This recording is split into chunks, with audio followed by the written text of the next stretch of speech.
Good day po, meron po tayong customer ngayon, Toyota Corolla Altis. Gusto niya magpapalit ng belt dahil may naririnig siyang sound sa engine pag nagbubukas ng aircon. Ngayon, tinignan po natin yung pagluluwagan natin ng bolt para at least matanggal natin yung belt. Ayan po yung may araw. Diyan po tayo pipihit para at least matanggal natin ang belt. Dahil ang belt niya, drive belt, ay puro crack na. Maaari po itong maputol anytime. Bumili rin po ang customer natin ng drive belt na galing sa kasa. Yan po. Nandiyan din po yung part number. Hindi ko na po na videoan yung pagtanggal ng belt kasi madali lang po yan. Ayan po. Tandaan nyo lang po yung sequence ng drive belt bago kayo magtanggal. Ayan po. Binabalik ko na po.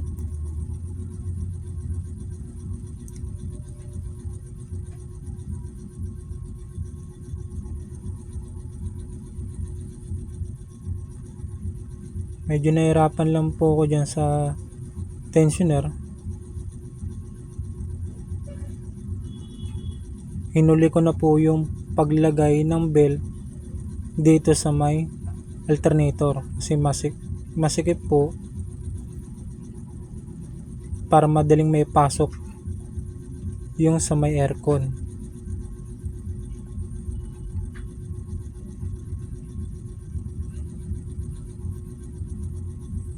Pag may naririnig po kayong sounds, once na nagbubukas kayo ng aircon, tignan nyo muna yung belt.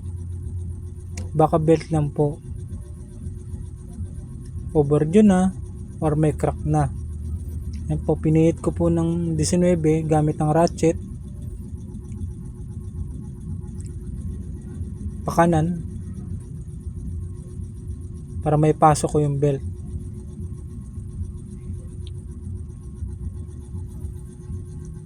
Yan po.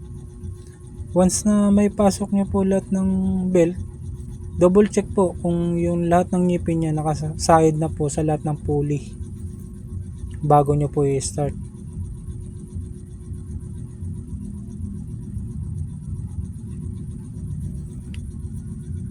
Ayan po, tinitignan ko po lahat ng pulley kung siguradong nakapasok lahat. Sa baba,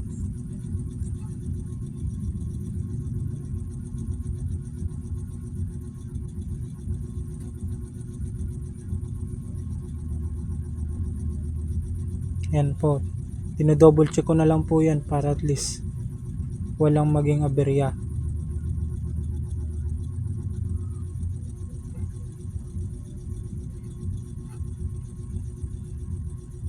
Okay po, salamat. God bless po.